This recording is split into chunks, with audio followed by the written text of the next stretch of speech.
कितना ही बड़ा पैसे वाला हो, हर इंसान के जीवन में एक ऐसा टाइम आता है कि उसे पैसों का क्रैश रहता है।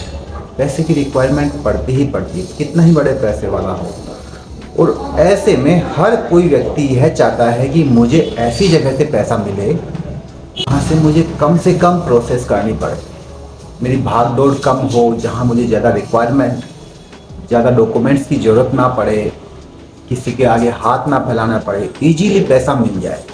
और उसमें भी वह बंदा यह चाहता है कि मुझे जो पैसा मिल रहा है उसे मैं आसानी से दे सकूं। उसके अलावा वो चाहता है कि मैंने जो पैसे लिए हैं उनका इंटरेस्ट भी मुझे बहुत कम रेट ऑफ इंटरेस्ट में लगे। तो जो दोस्तों मैं बताने वाला हूँ कि आज ये जो बंदे की जिस भी व्यक्ति की जो रिक्वायरमेंट होती है पैसों को लेकर, वो पैसे के प्रति इतना अवेयर हो जाता है कि मुझे वो पैसा चुकाना ही चुकाना है। तो ऐसे टाइम पर अगर देखा जाता है तो काफ़ी लोग यही पसंद करना चाहते हैं कि मेरा जो पैसा है, मैं जहाँ से पैसा ले रहा हूँ, मैं उसे टाइम से पे करूँ।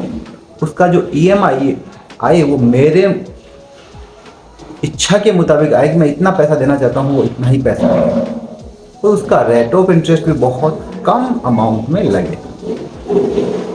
ऐसा जो ऑप्शन है, एक LIC भारतीय जीवन बीमा निगम एक ऐसा ऑप्शन देती है कि आप अपनी पॉलिसी पर एक साधारण ब्याज पर एक इजीली तरह से आप अपने उस पर अमाउंट ले सकते हैं, या फिर उसे लोन ले सकते हैं, या अपना इमरजेंसी फंड उसमें से निकाल सकते हैं।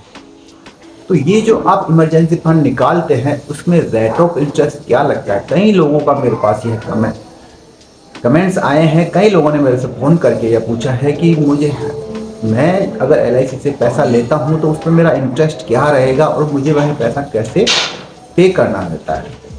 तो मैं आज आपको यही बताने वाला हूं कि अगर आपने अपनी पॉलिसी पर लोन ले रखा है या इमरजेंसी फंड निकाल रखा है तो उस पे LIC मात्र 9.5% ईयरली बेस पे जो इंटरेस्ट लेती है, और सभी बैंक प्राइवेट कंपनियों के मुताबिक वह बहुत ही कम रेट ऑफ इंटरेस्ट रहता है। इसमें लोग चाहते हैं कि मैंने जो पैसा लिया है उसे मैं कैसे और किस EMI में चुकाऊं, किस EMI में उसे दूंगा।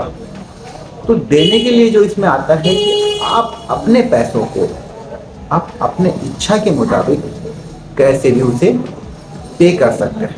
आप उसे 2000 के मल्टीप्लाई में पे कर सकते हैं, आज आप उसे 5000 के मल्टीप्लाई में भी पे कर सकते हैं। लेकिन दोस्तों LIC से अगर आपने लोन लिया है तो उस लोन को देने के लिए, उसका रेट ऑफ इंटरेस्ट देने के लिए आपको 6 मंथ में एक बार रेट ऑफ इंटरेस्ट देना बहुत ज़रूरी है। कुछ लोग पूछते हैं कि अगर मैंने अपनी पॉलिसी पर लोन लिया है तो मेरी पॉलिसी पर इसका क्या इफेक्ट पड़ता है। दोस्तों अगर आपने अपनी पॉलिसी पर लोन लिया है तो आपका पॉलिसी बॉन्ड LIC के पास एक ग्रीवी मॉर्गेज तौर पर रख दिया जाता है। जब तक आपके पास आपका पॉलिसी बॉन्ड नहीं है, इसका मतलब यह है कि आपने आपकी पॉलिसी पर लोन ले रखा है। अब बात आती है कि आपने अगर लोन लिया है तो उसे पे कैसे किया जाए, और अगर पे नहीं कर पाते हैं तो नुकसान क्या होगा, या पे करते हैं तो भी नुकसान क्या होगा। तो इसी के लिए मैं बता रहा हूँ कि अगर आपने अपनी पॉलिसी का रेट ऑफ इंटरेस्ट जो भी उसका 6 मंथ पर जो ब्याज लगता है वो आपने अगर टाइमली जमा करवाया है तो लास्ट में जो आपको मैच्योरिटी पे जो पेमेंट मिलने वाला है, और जो आपने लोन का अमाउंट पहले ले लिया है उस पेमेंट को काट कर बाकी अमाउंट आपको एज इट इज LIC दे देती है विदाउट एनी चार्जेज के। यही पॉलिसी अगर आपने इसमें अपना लोन इंटरेस्ट जमा नहीं करवाया है विदिन 6 मंथ में या 1 ईयर में, आपने अगर लोन ऑफ इंटरेस्ट जमा नहीं करवाया है, लोन इंटरेस्ट का जो अमाउंट है उस पर कंपाउंडिंग इंटरेस्ट लगता है जो आपके लिए बहुत ही भारी पड़ता है। दोस्तों को यही रिकमेंड करना चाहूँगा कि आपने अगर आपकी पॉलिसी पर लोन लिया है इमरजेंसी फंड के तौर पर, तो आप अपनी पॉलिसी का लोन का इंटरेस्ट टाइमली ज़रूर जमा कराएं, वरना आपको बहुत भारी नुकसान होता है। और भारी नुकसान ये होता है कि अगर आपने लोन इंटरेस्ट जमा नहीं करवाया है तो उसका जो कंपाउंडिंग इंटरेस्ट लगता है वो इंटरेस्ट बढ़ते बढ़ते बढ़ते बढ़ते इतना अमाउंट हो जाता है कि आपकी पूरी पॉलिसी बेकार हो सकती है। और एक दूसरा तरीका यह है कि आपने अपनी पॉलिसी पर लोन इंटरेस्ट लिया है या इमरजेंसी फंड निकाला है, तो आप उसको हर 6 महीने के टाइम पीरियड पर आप लोन के साथ कुछ भी अमाउंट उसमें एक्स्ट्रा प्रिंसिपल के तौर पर भी जमा करा सकते हैं। तो जैसे जैसे आप अपना प्रिंसिपल अमाउंट जमा कराते जाएंगे वैसे वैसे आपका लोन का इंटरेस्ट कम होता जाएगा। तो इसके साथ साथ आप अपने LIC की जो प्रीमियम है वह भी आप रेगुलर रखें, तो आपकी पॉलिसी में 1% का कोई भी नुकसान नहीं होगा। कई लोग क्या करते हैं कि पॉलिसी पे लोन भी ले लेते हैं और उसका इंटरेस्ट भी पे नहीं करते हैं और प्रीमियम भी बंद कर देते हैं।